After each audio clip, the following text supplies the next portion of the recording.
In my practice as an elementary classroom teacher, I have often been asked if I believed in Ogopogo, ghosts, Sasquatch, mermaids, and other cryptids. Elvis is still alive, Michael Jackson and Tupac Shakur as well. Often, these claims are supported by photographic and video proof. And this begs the question, how can students so well versed in the skill set of modern children, proficient with texting, web surfing, Instagram, Facebook, and other social media, be so easily led to believe in such poorly supported claims? Part of the answer lies in photography's truth claim, a phrase used by Tom Gunning, which I'll discuss later, and part of the answer lies in the fact that photos tell us very little beyond what actually appears to us. We bring so much to the meaning of photographs. Now more than ever, the endlessly reproduced photograph is a simulacrum that has no referent in reality, but instead may mask that there is no reality to which it refers. And this situation is a strong argument for teaching media literacy in the classroom. As Neil Anderson points out in his article, Making a Case for Literacy in the Classroom, a growing body of research finds support for the idea that young people, while sometimes fluent in technologies used in and out of the classroom, often struggle to decipher media messages. This means students are immersed in a digital world they aren't able to analyze critically. This means we have brought the students to learn about the world from the very resource that provides them with so many imaginary truths.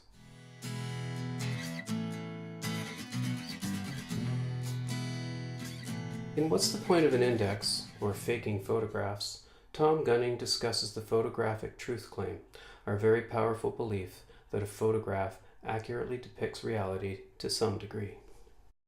Essentially, this claim rests on the dual nature of the photograph as a sign. It both resembles the subject it depicts, it is iconic, and it is casually tied to its subject, it is indexical. Because the light bounces off the subject through the camera lens, hits the film or sensor, then is converted to an image in silver halide on cellulose or a series of numbers that can be decoded.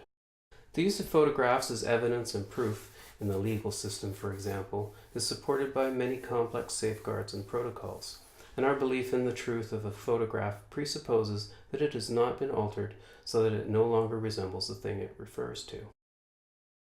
Likewise, Susan Sontag notes, a photograph passes for incontrovertible proof that a given thing happened. The picture may distort, but there is always a presumption that something exists or did exist, which is like what's in the picture. Roland Barthes notes in Camera Lucida that the evidential power of the photograph is so strong that it causes an arrest of interpretation and so teaches nothing beyond what the photograph represents. When Terence Simon asked permission to photograph in Disney World, she received this rejection. Especially during these violent times, I personally believe that the magical spell cast upon guests who visit our theme parks is particularly important to protect and helps to provide them with an important fantasy they can escape to. Photography threatens fantasy. They didn't want to let my camera in because it confronts constructed realities, myths, and beliefs, and provides what appears to be evidence of a truth.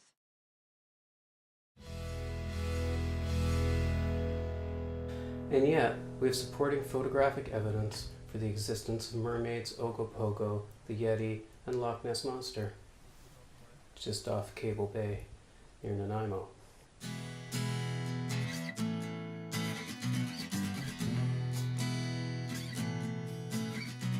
If there is such a strong tie between the photographic image and reality, how do photographs edit the truth? Well, here is a partial list of things a photographer can do while taking the photograph, never mind after the photo is taken. Cropping, focus and depth of field, point of view and camera angle, focal length, lighting. Try this with your students. Give them cropped photos and have them fill in what's been cut out.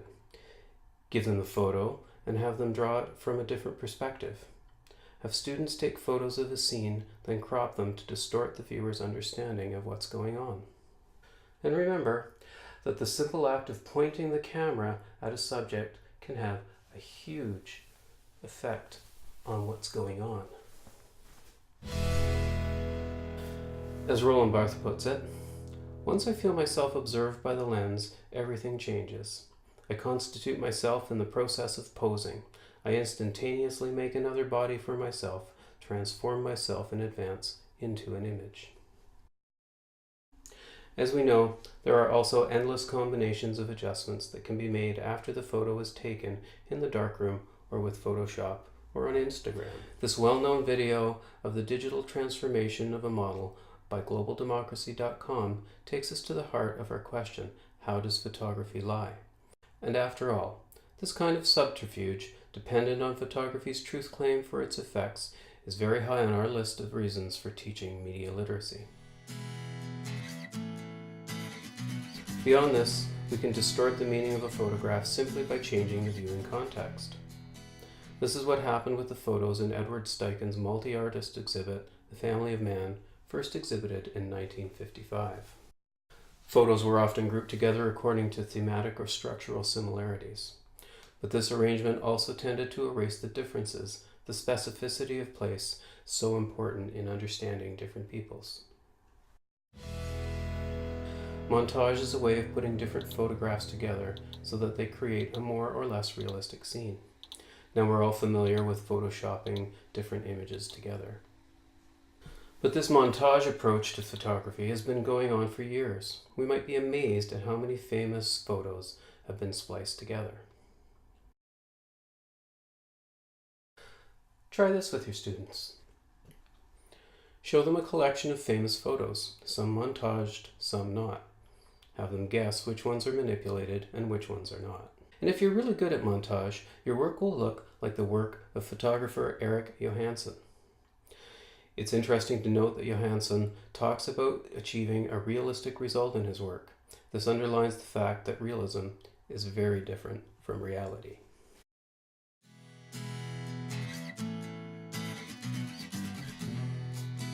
Ansel Adams said, and I'm going to disagree with him, you don't take a photograph, you make it. In my view, it's not the photographer who makes the photo, it's you. We bring to each image our own values, our own belief systems, and as a result of that, the image resonates with us.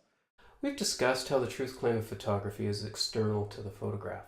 Our trust in the truth of the photograph rests, according to Tom Gunning, on our knowledge of the photographic process.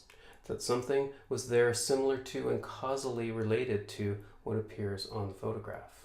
Tom Gunning relates the scene from an 1859 play called The Octoroon to illustrate how we bring our faith in photographic truth with us. Scudder, the play's Yankee photographic operator, discovers that an act of murder has been recorded by a camera.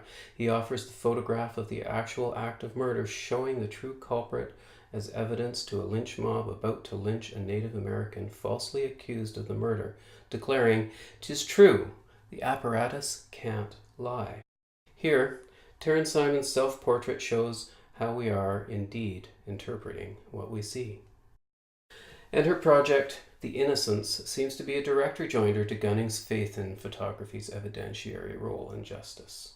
The Innocents is a series of photographs of people who were wrongfully convicted, largely on the strength of poorly handled photographic evidence. And for the men in these photographs, photography had been used to create a fantasy, contradicting its function as evidence of a truth. In these instances, it furthered the fabrication of a lie.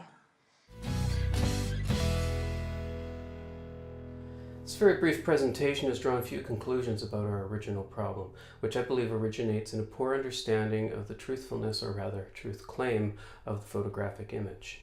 Certainly, we can conclude that students need to learn to think about the nature of the media that surrounds them. Gunning sees the attempts to fake photographs as proof that the truth claim is generally deserved. Simon seems aware also that photography can reveal too much truth, but can also be used to create a fantasy. Ruth Sandwell, talking about using historical photographs in the classroom and the fact that historical truth resides in a multiplicity of perspectives and experiences, says that rather than asking, "Is it true?" we should encourage students to ask, "What does it mean?" we should perhaps interrogate the photograph. And Gary Bazalgette provides a neat set of questions for us to give to our students. Who took this photograph and why? What sort of photograph is it? How was it produced? How do I make sense of it? Who is its intended audience? What does it say about the subject? I'm optimistic that a student with tools similar to these could have sufficient protection against photographs and other media that take advantage of an often deserved truth claim. My hope is that the cryptids and dead celebrities will have a harder time winning over my students in the future.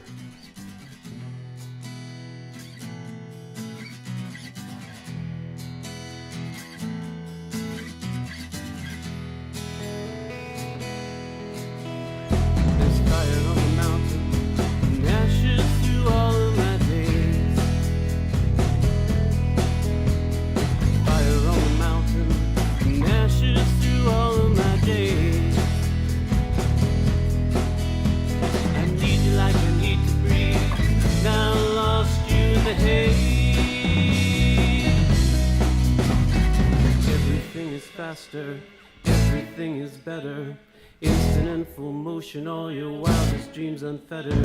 The ecstasy in your heart's like the poison in the air. Your neighborhood is burning and you really just don't care. I hope a drink of water is not what you desire, 'cause everything is on fire.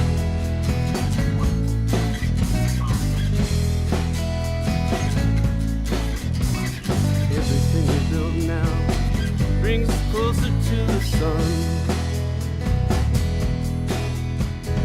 Everything we build now brings us closer to the sun. I feel it on the mountains all undone. Oh, everything is whirling, nothing ever stops. Information comes in oceans, meanings packaged up in drops. Heaven's at your fingertips, it strokes you like the light. Apocalypse, just a game you play to help you through the night.